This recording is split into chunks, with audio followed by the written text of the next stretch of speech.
નમસ્કાર, આપ જોઈ રહ્યા છો વાકશક્તિ ન્યૂઝ. હવે જોઈએ અગત્યના સમાચાર. પ્રોહિબિશન અંગે દાહોદ પોલીસની ઉપરાછપરી કાર્યવાહી. દાહોદ નજીક આંતરરાજ્ય ચેકપોસ્ટ પર 1.5 કરોડનો વિદેશી દારૂ ઝડપાયો. 2 ની ધરપકડ. દાહોદની ખંગેલા ચેકપોસ્ટ પરથી પોલીસે વાહન ચેકિંગ દરમિયાન એક આઈસર ગાડીમાંથી વિદેશી દારૂનો ₹58,53,600 નો પ્રોહિબિશન મુદ્દામાલ સાથે આઈસર ગાડીની કિંમત મળી. પોલીસે કુલ ₹80,13,000 મુદ્દામાલ સાથે આઈસર ગાડીની કિંમત મળી. પોલીસે કુલ ₹80,13,600 મુદ્દામાલ સાથે 2 ઇસમોને અટકાયત કરી હોવાનું જાણવા મળ્યું છે.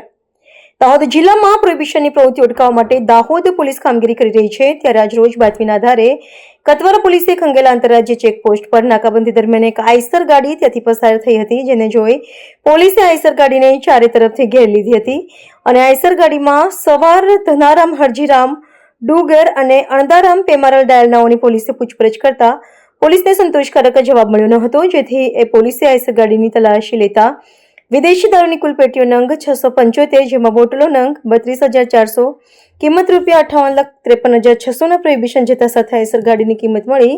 પોલીસે કુલ ₹80,13,600 ના મુદ્દામાલ સાથે ઉપરોક્ત બંનેની પોલીસ અટકાયત કરી. આ સંબંધે કતવારા પોલીસે પ્રોહિબિશનનો ગુનો નોંધીને આગળની કાયદેસરની કાર્યવાહી હાથ ધરી છે.